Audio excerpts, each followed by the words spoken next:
Welcome to Chasing Curiosity TV. Subscribe and press the bell icon for more updates. The news of a Chinese Coast Guard vessel colliding with a Philippine supply ship near the second Thomas Shoal sent shockwaves across the region. The Philippine ship was on a routine mission, resupplying Marines stationed on the grounded BRP Sierra Madre, a symbol of Philippine sovereignty. Footage showed the larger Chinese vessel aggressively blocking and then striking the smaller Philippine boat. Manila condemned the act as a violation of international law and a dangerous escalation. The South China Sea, a vital trade artery, has long been a flashpoint, with China's sweeping claims rejected by an international tribunal in 2016. Beijing, however, continues to enforce its claims with artificial islands and a growing maritime presence. This collision was a stark reminder of how quickly tensions can spiral. The world watched closely, aware that the US-Philippines Mutual Defense Treaty could be triggered by such incidents. The event was more than a maritime accident, it was a geopolitical challenge. Old wounds reopened, and fears of broader conflict grew. The Philippines' allies faced a test of resolve. Would this be the moment that forced a united response? The stage was set for a dramatic escalation, with the world's eyes on the South China Sea. The tropical waters suddenly felt very cold. The response was swift and decisive.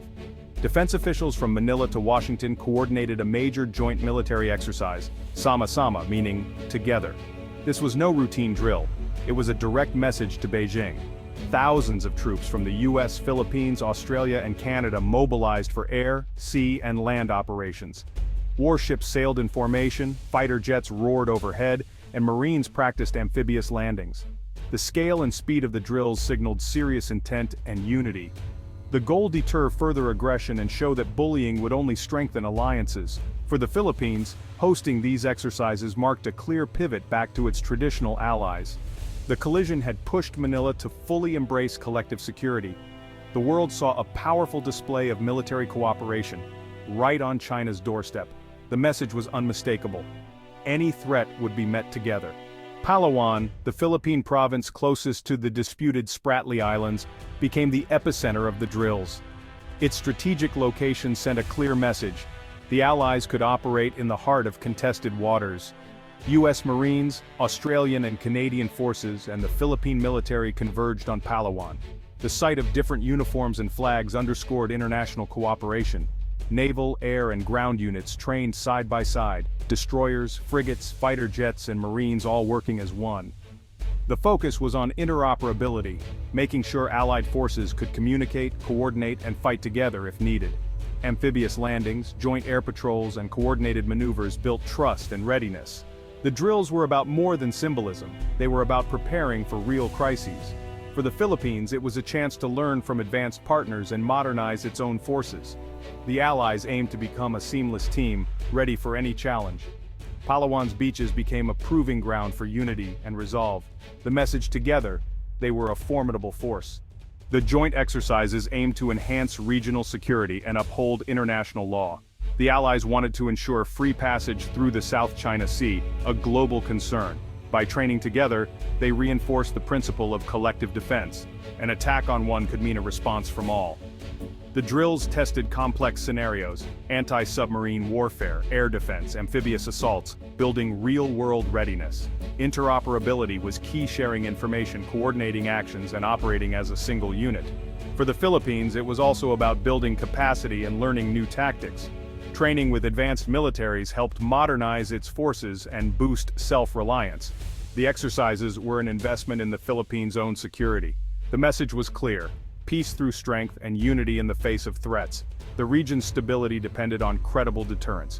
The nature of warfare is changing, and so are defense strategies in the Philippines and among its allies. The focus has shifted from counterterrorism to archipelagic coastal defense, protecting thousands of islands from state-level threats. Smaller mobile units equipped with advanced weapons now form the backbone of defense. The US Marine Corps is testing similar tactics, adapting to contested maritime environments. The Pentagon's integrated deterrence strategy combines military, diplomatic, and technological power, strengthening alliances. The Philippines is acquiring new warships, fighter jets, and missile systems, while the US deploys its most advanced platforms to the region. Australia and Canada are also modernizing and increasing their presence. The goal: maintain a technological and operational edge. These joint exercises are a laboratory for new tactics and cooperation. The Allies are building a network to counter threats and uphold a free, open Indo-Pacific. The shift is clear, from isolated defense to collective high-tech deterrence. The region is preparing for a new era of great power competition. The message adapt or risk falling behind, the stakes have never been higher. The Palawan exercises were more than symbolic. They were a test of real capabilities.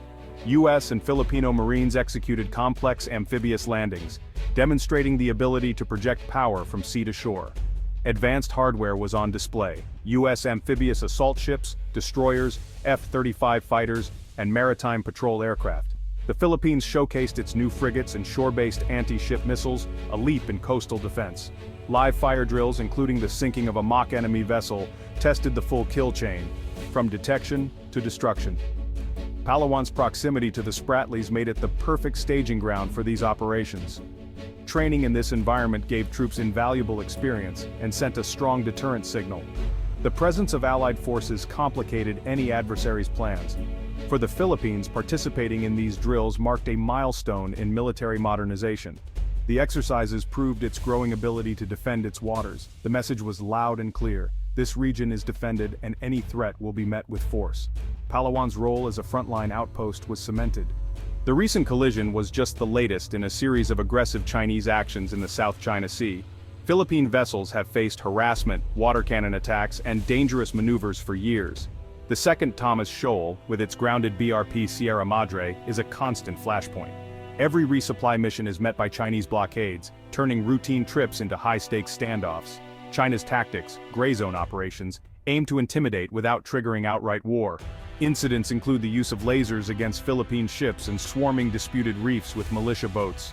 These actions have fueled public anger and forced Manila to strengthen its defenses and alliances. Diplomacy alone proved insufficient. The government realized it needed a new approach to protect sovereignty. The pattern of harassment was a wake-up call. The Philippines responded by modernizing its military and deepening partnerships. The incidents at sea were no longer just disputes, they were catalysts for change. The stakes had become national survival. Ironically, China's pressure has revitalized old alliances and forged new ones. The US-Philippines Mutual Defense Treaty is more relevant than ever, with both sides modernizing their partnership. The Philippines granted the US access to new military sites, including in Palawan and near Taiwan. This expanded access allows for rapid response and pre-positioned equipment. Australia deepened its defense ties, launching joint patrols and signing new agreements. Japan and other regional players have also stepped up security cooperation. Shared concerns over China's actions are creating a new network of Indo-Pacific partnerships. Instead of dividing the region, China's tactics have united it. The joint exercises are the most visible sign of this unity. The region is organizing to resist coercion and defend a rules-based order. The message: together, they are stronger. As warships sail and troops drill, two competing narratives emerge. The Allies insist the exercises are defensive, aimed at upholding international law and freedom of navigation. They stress unity, deterrence, and readiness for any crisis. The drills are framed as responsible actions to maintain peace and stability. China, however, sees provocation, a show of force meant to intimidate and contain its rise. Beijing accuses the US of meddling and encouraging regional opposition. China claims its actions are defensive, protecting sovereignty and maritime rights. The clash of narratives fuels mistrust and raises the stakes. Where one side sees deterrence, the other sees encirclement. This fundamental disagreement makes resolution elusive. The world watches, hoping deterrence prevails. The alternative, a conflict in these waters, is a risk no one wants. The South China Sea remains a powder keg, its future uncertain.